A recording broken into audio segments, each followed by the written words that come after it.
Everybody making their way inside Real Sports Bar and Grill ahead of the New York Rangers and the Toronto Maple Leafs tonight at the Scotiabank Centre. We are live inside Real Sports Bar and Grill, and we are so excited to have you tonight. Wonderful guests. That's the name of the game here. Welcome to Unsportsmanlike Content. Hayley Wickenheiser, four-time gold medalist. Boy, you've done everything in the game, and we'll get into all of it that you're doing outside of the game and in and around the Toronto Maple Leafs as well.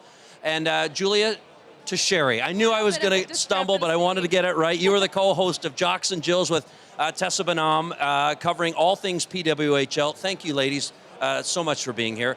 How's everybody doing? Good. Thanks for having us. Tessa has the gold medal for us at Jocks and Jills. Yes. So she carries the bag. That a little bit of a discrepancy in our bios here, Hayley, but we're going to have a good time nonetheless. Oh, you're the pro, not me. I got most improved in House League back in Thunder Bay, and I still got that trophy somewhere in and my I just arsenal. happen to have it. Whoa, wait a minute. No, maybe not. Thank you again so much. We're going to get into the game itself and lots to get to, and I want to pick both of your brains on the matchup itself. But I want to just start, if I could, Hayley, with you tonight, and that is, you know, your role. You wear so many different hats. Of course, you're an emerge doc. We know about that. You're making a difference in the medical community and everybody's lives. But with the Toronto Maple Leafs, the assistant general manager, player development, and I know the relationship that you have with the organization. Brad Treliving, the players. It's every day. But I think people would love to know a little bit about what that looks like as we pull the curtain back. You know, I had a chance to be around you as a player. Now I get a chance to see you working with these players. Maybe as we got into the season, a little bit about the work you're doing with the players to get them ready, because the job you're doing, I think people would be fascinated to know about. Yeah, sure. So we have our development staff. It's a group of us that I sort of manage and herd along, and our job is to really help the players get better both on and off the ice. So we're probably doing things that most of the public never gets to see or know about, sort of in the shadows, which is where we want to be. But anything from when the players come into our facility in the summer and they're training with us. We had many players this summer training here in Toronto, from prospects right up to Leaf players, right through to the start of the seasons. We follow the prospects around in their different leagues. We go visit them.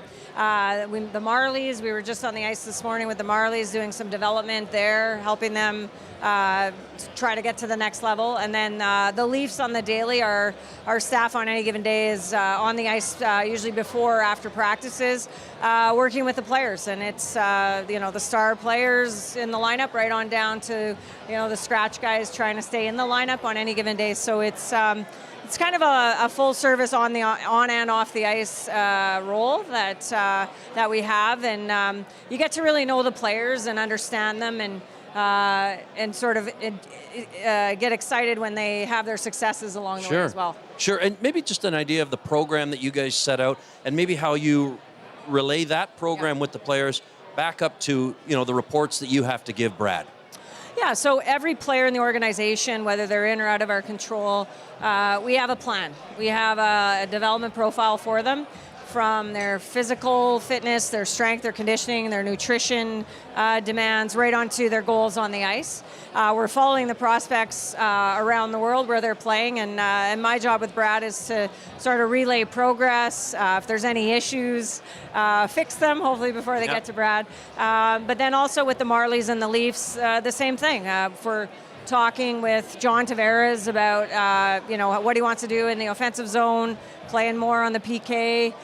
Scott Lawton spent a lot of time in our facility this summer working on his game, and I don't think he'd ever had anything like what we could offer. Now we'll be responsible for getting him back to play when he's healthy again. We do all the return to play stuff with the players. Same with Steven Lorenz when they're hurt. So you end up really spending a lot of time with these players in a pretty intimate setting. And as the season goes along, we're able to sort of hone in on what they need and how we can help them. I love it. Julia. What do you think your time as a player, like how do you take your experience as a player, a prolific player, an all-star player, how do you relate to players today? Like how do you relate to the player that's in and out of the lineup? How do you relate to players that are really different than you? Well, I think, for me, I've actually been in pretty much every situation that a player could be in. I've been the first line go-to player. I've played the PK. I've been in and out of the lineup when I played professional men's hockey, to fighting for my spot, to eventually sticking with my spot, Right. being the underdog, having people write me off. I've kind of been in all those areas, and now I also, can bring in what I'm doing on the medical side of things when it comes to handling pressure, mental health. I think sometimes people think that you're an NHL player, you make millions of dollars, life is easy, but when every mistake you make is on the 7 o'clock news that night, Yeah. it can be a really tough world to live in. So I've often had those conversations with players, and just trying to really just understand where they're coming from and help them through the struggles that they have. Because it is a struggle when you're trying to be a professional athlete and win a Stanley Cup, and not every day is a good day. Maybe this is a loaded question, but a memory from your playing days that you continue to kind of maybe keep at the forefront that has really helped you in the role you're doing. You mentioned you've been in almost every scenario, but is there something that an experience that you can turn to that you say, this is what they're going through? Yeah, like for me, when you play for the Toronto Maple Leafs, many days I say to myself, okay, this is almost what an Olympic gold medal final feels like. The pressure, especially as the season goes and the stakes raise, the pressure to win that one game at the Olympics. Nobody's going to accept anything less than a gold medal in this country in women's hockey. I think that's what people expect here in Toronto, is a Stanley Cup or bust, and rightfully so. And so the pressure and how that layers on as the days and the weeks and the months go by through the season, and just trying to remind the guys that it's still fun, and to to come and enjoy the rink.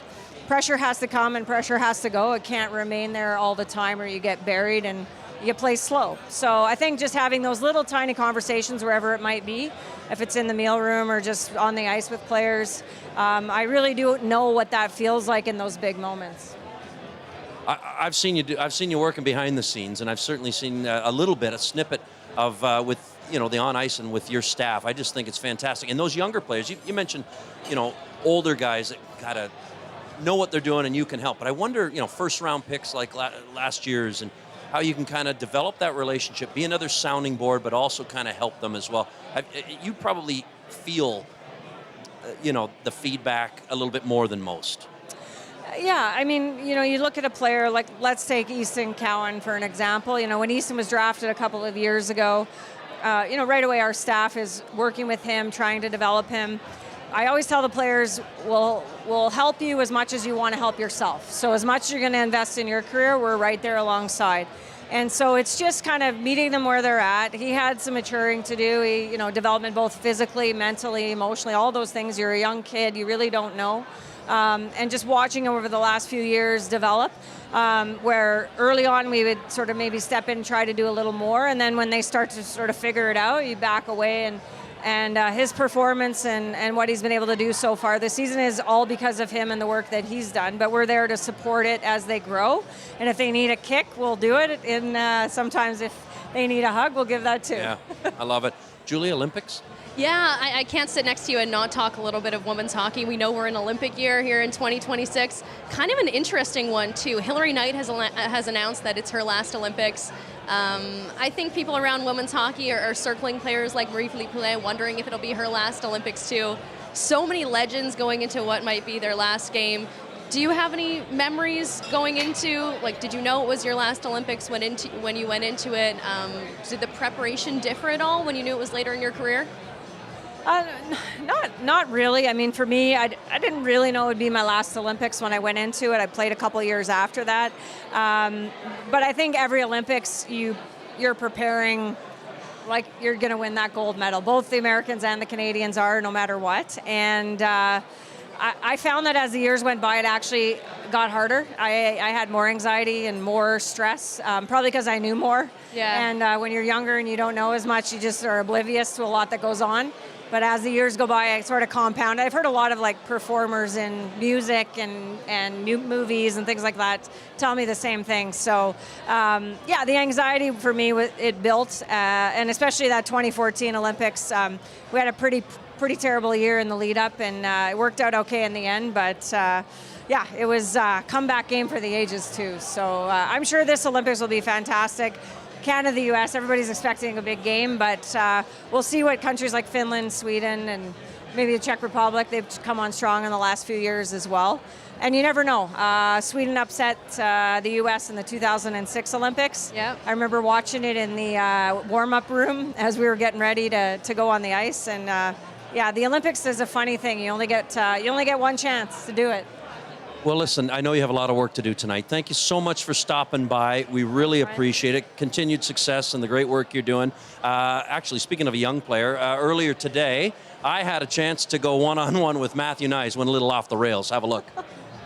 All right, Matthew, as we get set for this game against the Rangers, what have you noticed about the way your team's kind of picking up some momentum here? It looks as though for the first time last game, it seemed like you guys were loose and kind of really in the rhythm of your game. Yeah, I think we're just putting the puck in the back of the net right now and getting a lot of rhythm and chemistry with some of the guys now. Obviously, all the new faces are coming together now, and yeah, it's been good. It's been fun to see. How about for you, 100 points now as a Leaf? Can you believe that? How does that feel, that milestone? Yeah,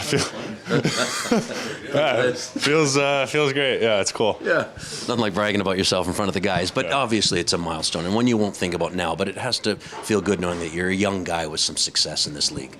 Yeah. I mean, definitely gives me a lot of confidence, and hopefully I can just keep that going and make it a strong start to the season.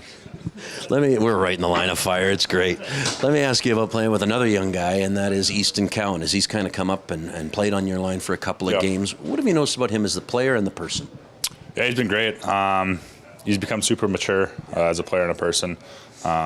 He's been fun to have on our line. I think he has an unbelievable motor. He never stops skating. He's working hard. He's got a lot of skill to go with it. Making plays and some quick passes that a lot of guys can't make. So I think he's been really good there. And yeah, I'm excited to keep playing with him and get to know him a little bit more. Best piece of advice you've given him? Maybe somebody that gave you?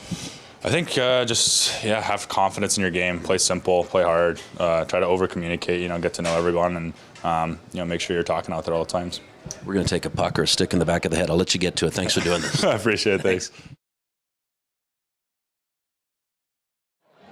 All right, there he is. Matthew Nyes, a good sport. How about this guy? Hey. This guy's Nova from Owen Sound, the junior attack. Is that right, Nova? Yeah, Tell me about your team. How good are you? really good. I love it. Now hold that sign up so everybody can see what you're going to go down to the glass for warm up and offer to play a little rock, paper, scissors. I like it. So let's play a little warm up. Let's see how we do. Drop the sign and let's play. Here, I'll hold it for you. You ready? Oh, there you go. Whoa. Nice. 1-0. 2-0. You win. That's All right, there he is. From the that's a Owen sweep. Sound Junior Attack, Nova is making his first appearance at a National Hockey League game. Is that correct? Yeah, Now, why is your dad wearing a Rangers sweatshirt? I don't know. We're not a big fan of that. Who's your favorite Maple Leaf? Willie. Willie Good call. Nylander. I like All right. that one. Here you go, buddy. Take the sign. Enjoy your first game tonight, bud. Have fun. I love that you're down from Owen Sound. He's getting a my puck for hometown. sure. Good to see you. Thanks for stopping by and enjoy the Nova. game. There he is, Nova Appreciate from it, the Owen buddy. Sound Junior Attack. Tell your dad he needs to get a new sweatshirt tonight. All righty. All right, let's get to it. Julia, thank you so much for stopping by. You've got the podcast. We touched on it off the top about Jocks and Jills with Tessa. Tell me a little bit about the work you guys are doing as you talk all things PWHL. I promise. We are going to get to tonight's game, but I wanted to frame that. We will talk Leafs at some point. I've been itching to talk Leafs. Yeah. Tess and I, we started the podcast together when we were both working full-time at TSN and covering women's hockey there. We were just so excited that the league finally came to fruition and there was finally women's hockey to talk about. To be honest, we were like... And then you get Wick here. Now we got How Wick. great was that? That was crazy. Yeah. I had never met Wick officially. If I was Lovely. sitting here like looking a little bit like an egg, a starstruck egg, that's what was going on in my head. We wanted more real women's hockey talk. Like, sometimes the talk that exists around women's sports is a little bit fluffy. You hear a little bit, I don't know, I wanted real analysis. We wanted real hockey talk about women's hockey. Good stories. And that's what we wanted to provide. Good stories, but also analysis, critical analysis. I think we dance around women's sports sometimes. Sure. The women have a pro league now. They're open to be criticized the same way men's sports are, and we wanted to provide that. So the PWHL came to us last summer, and now we work full-time with the league where they're directors of new media, so we help plan their digital strategies, but we also host Jocks and Jills for the PWHL. Well, you can check that out, and thank you so much for being here tonight. We appreciate it. One of the great things, that you can tell us a little bit about is Easton Cowan. You had the chance to cover him in junior. You were covering the Knights, and I just wonder, as you've watched him progress as a player in junior to where you see him pick up his very first point last game, what could you tell us maybe about Easton that we don't know? Yeah. You know what's interesting is Haley was just talking about how much she's seen him mature, and the thing that always really struck me about Easton Cowan when I covered him in junior, I was really lucky. I got to cover his whole first Memorial Cup run and the 2 seasons where he had a point streak for the entire regular seasons, the duration of both of them. I haven't noticed a ton of change in his game. Really? I think it speaks to how mature he played at the junior level. Oftentimes you see guys dominate at the junior level and it doesn't translate well to the NHL. Fair, yeah. Maybe there's a little bit too much finesse, maybe there's a little bit too much fanciness. And some adjust to that, right? Yeah. I've got to remodel my game. Yeah, my dad used to call it dipsy doodling when I was growing up. Okay. Easton Cowan never did that. He played like an NHL player at the junior level. He always used his body. He always looked like a power. I know he's not the biggest guy in the world, but he always really asserted himself, and you could see the way that his game is translated so perfectly to the NHL. I think there's something to the way he was coached in London, too. Well, I mean, it's not a bad player development factory in London either, yeah. Something with that connection between the Hunter brothers and Berube, too. I think that Easton Cowan was really prepared for the way that the Leafs were going to play under him, and I think it really shows. That's an interesting point, because I think Dale Hunter does get a lot of attention for the job he does, and you saw it firsthand. I mean, he is just churning out professional players every season. From your vantage point, what is it about Dale Hunter? It's a mini NHL, and it's the way the organization is run from the top down. He treats them like NHL players. He treats them like pros. He also allows them to play their own game within his system, so there's not that fear of being creative either. That sometimes I think the Hunters have the reputation of being a little bit old school. I think they're a little bit more new school than the general public can appreciate. They let these young players be themselves, but within that system. And there is such a pressure cooker in London. Like, I was at the Memorial Cup that Easton Cowan lost with 7 seconds left on the clock. Like, I can't imagine a more crushing way to lose such a huge championship. And for them to come back the next season with a chip on their shoulder and just have such confidence all season long that they were going to get back there and have the opportunity to hoist the Memorial Cup, that was all led by Easton Cowan. Okay, I think we've talked a lot about some of these players, but I mean, as we look at this matchup with the Rangers and the Leafs tonight, I mean, let's talk a little momentum, because I think on the outside we've seen what's happened over the course of the last couple of games. It seems as though they found a little bit more of a rhythm. They've got some offense from the defense. I guess as you look at maybe the start of the season, we're so early, but 2-2 to start. What have you noticed about the last 2 games that stood out for you? Easton Cowan, is that dramatic to say? He's added a little bit of spark, fun to the lineup. Yeah. There's a little bit of early season sluggishness that I think happens. I was listening to the guys talk about it on Overdrive yesterday. I think maybe we should have expected a little bit more this season with the shortened preseason, and maybe more next season, even with how short and how non-existent the preseason is going to be next year. It's been a little sluggish to start. I don't put a ton of stock into the first few games of the season. Maybe that's lame of me to say. No, I think that's fair. I don't know if we've seen a real Leafs win that Craig Berube wants to see a Leafs win. I think that if the Leafs beat the Rangers 3-2 tonight or 2-1, that might make Craig Berube smile a little bit more and be a little bit more reflective of the team that he wants to see. You got me thinking about the sound that we heard from Easton Cowan this morning about he was getting razzed about, team meals and how he had to try the tuna tartare. He'd never had it. Said, I'm not maybe really going He's back a for farm that. boy from London. You can't throw raw meat at him. He doesn't want that. I think that's exactly what but fish, maybe not so much. Yeah, I mean, the tuna tartare and him, he's not going back that way, but he is really soaking in this moment. They were talking about him being sort of eyes wide open with a team hotel and the travel. I think this is a young professional who's going to settle in just nicely. Yeah, I agree. He doesn't seem rattled by the noise. He doesn't seem rattled by the lights. I was reading a Josh Cloak article in The Athletic where he visited Easton Cowan on the farm recently.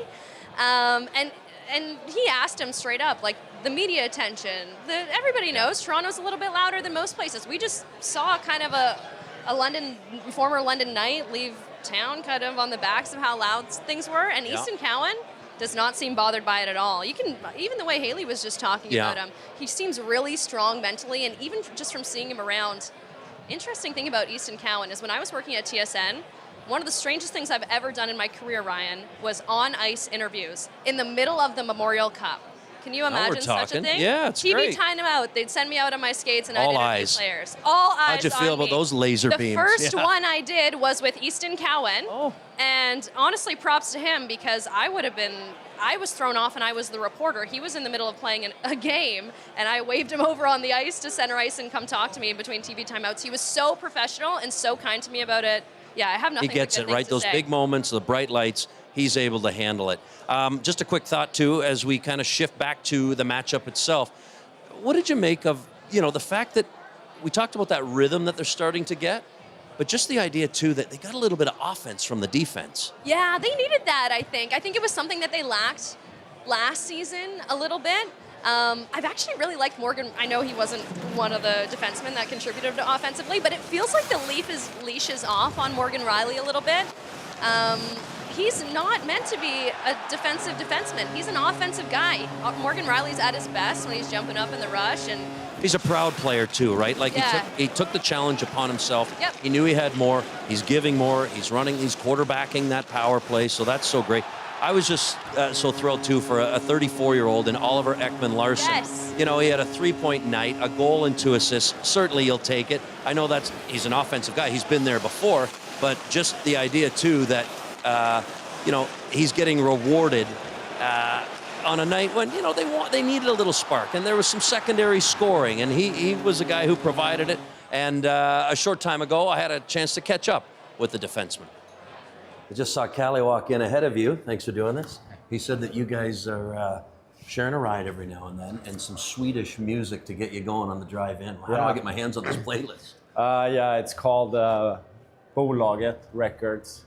Sure. You should check it out. I'll look for that. It's pretty good. They bring a lot of energy, so no, that's Get you fired up. good songs before a game. I can't wait. I'm on it. Hey, let's just talk a little bit about the game. I know there's some things that you guys still want to iron out. I get it. It's early. But what's the one thing that, as a group, you're really happy with the way you're going about your business, the one detail of the game that you like? No, I think when we do play defend first hockey and have that mentality, I think that's when we're really good. But like you said, I think finding that consistent every single night, I think that's the hard part right now. But I liked our game the other night. So Sure. Did it feel more loose? It looked like you guys were a lot more comfortable, maybe. Yeah, especially in the first, I felt like we were making plays. And with that being said, I think you defend less when you have the puck on your stick and kind of take good care of it. So I think that helps. But I just like the work ethic that we have in the room, and seems like everybody's still figuring it out a little bit, but we'll get there. How good does it feel to get 3 points, too? I mean, you guys had some offense from the defense, and you led the way. I know it's nice to chip in once in a while, but once you get older, you don't really think about the points. It's all about winning and doing whatever the team needs you to do. Showing the young guys how it's done. Yeah, right. Last one for you, and this is maybe a loaded question. Greatest Swedish hockey player of all time? Oh, I know, it's not even fair. no, it's not fair. I mean, obviously we had a lot of them over the years, but I mean, obviously a guy that played here for a long time, Mats. I was thinking Mats, Borja, maybe you got Forsberg, maybe you Yeah, got Lidstrom. Are those? That's royalty. Yeah, Lidstrom. So it's they're up there, but Borja was a little bit before my time. But obviously, getting to know Mats a little bit, just walking around last year, and I think he's up there and with some good company. But it's hard to pick one, so I gotta get back to you on that one. I love it. Hey, best of luck against the Rangers tonight. Thanks Thank for you. this. Appreciate it. Thank you. Take care. Thank you. All right. admit it, you're going to Spotify right after this I to will be download getting all of a it. Swedish playlist that he was jamming to on the way in. Fair? Absolutely. You know what? I've loved so many Swedish Maple Leafs throughout my life. I don't know how I They've had haven't great. gotten into Swedish house music yet. That's great. It's time. Goaltending. Caden Primo got the job done. You think about this, right? He hasn't played in the National Hockey League for some time at the NHL level, but he just kind of comes in, got the job done. He didn't have a ton of action against the Predators, but he got the job done. We're going to go back to Stolarz tonight in a moment, but just the idea that this young guy comes in and got the job done. Yeah, and that's what everyone kind of around Laval said about him. Yeah. Eh? He's got this great poise to him. He's never too rattled when he has to go between the pipes. And that was the energy he was giving off against Nashville, really. I know they weren't all beautiful. Like, they don't ask how. They just how you get the W puck after the game. And he had maybe the best smiling photo with the game-winning puck after. I was really happy to see it, and I always root for these stories of guys making it. I love the fact that he's. How many family? Did you have a lot of family here? Not as many. My sister's birthday, she took As precedence. she should. That is fair. That is great. I don't know his sister's name, but what a queen. Anthony Stolarz, he gets back in net tonight against the Rangers, and boy, he's gotten the job done. I love that he's been in the teeth of it. He's been roughed up. He's been physical. He's used a stick on guys. You saw him kind of pitchfork Dylan Larkin against Detroit. But it really looks as though he is taking this number one position to heart and just kind of running with it. Yeah, and he has that, I say this about all goalies who I find are really great, really have that laid backness to them when you talk to them as individuals. I've only gotten to interview Stolarz a couple of times, but he really gave that chill dude aura, and you see that between the pipes, except for, to your point, when he's having these spicy moments, which I appreciate. Like, I like that he asserts himself in there. He's a big guy. Two New Jersey goalies in Primo and Stolarz. Yeah, I was going to say, big guy from Jersey, and I think he's been poised back there. Yeah, like, early in the season, it's really hard to tell anything. Sure. He hasn't gotten a ton of help, but I think he's been good. He has, Sure. and the other day he went undercover with Steven Lorentz at a local donut factory, shall we say. Take a look. I'm Shane from Tim Hortons.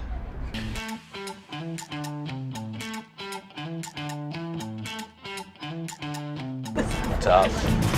Hi, I'm Antonio. And I'm Shane. Welcome to Tim Hortons.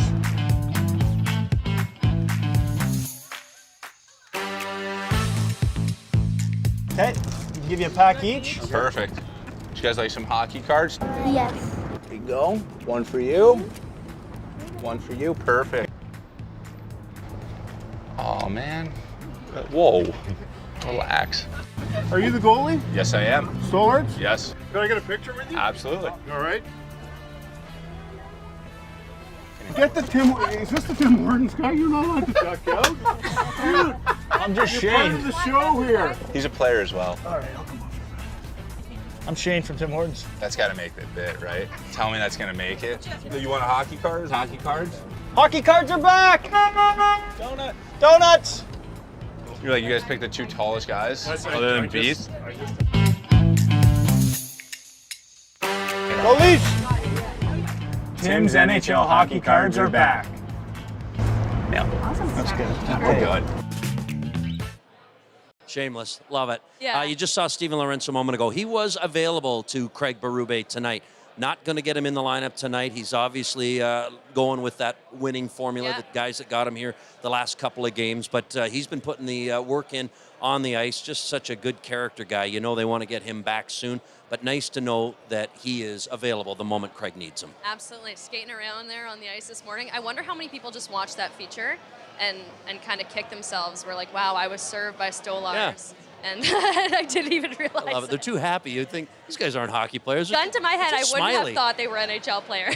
The Rangers obviously got to try and find some offense tonight. Yep. You know, Toronto wants to keep things going. I thought they looked really loose as that game went on against Nashville. They want to kind of continue to find their rhythm. But, you know, they're trying to find some offense themselves. Toronto is, but New York is, boy, the pressure in that city right now to get their team back up and running, Julie, is on. Oh my already. gosh, I cannot imagine coach, right? doing They the need some new MSG results. not scoring a goal there through Yeah. 3 games. I'd imagine they'll come out pretty hot tonight. It'll be a big test for the Leafs. We shall see. Listen, I want to thank you so much for coming by tonight.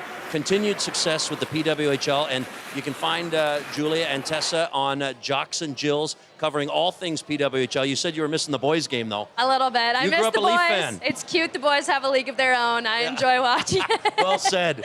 I love it. Well, enjoy the game. Thanks so much, and keep it going with Tessa. We'll be tuning into that. And you can, of course, catch tonight's game right across the board on all TSN platforms, TSN, and on TSN 1050 on the radio. You'll catch our friend Joe Bowen with the call, and we will have more on Joe throughout the season. He, of course, is going to be recognized in December. So we'll have that.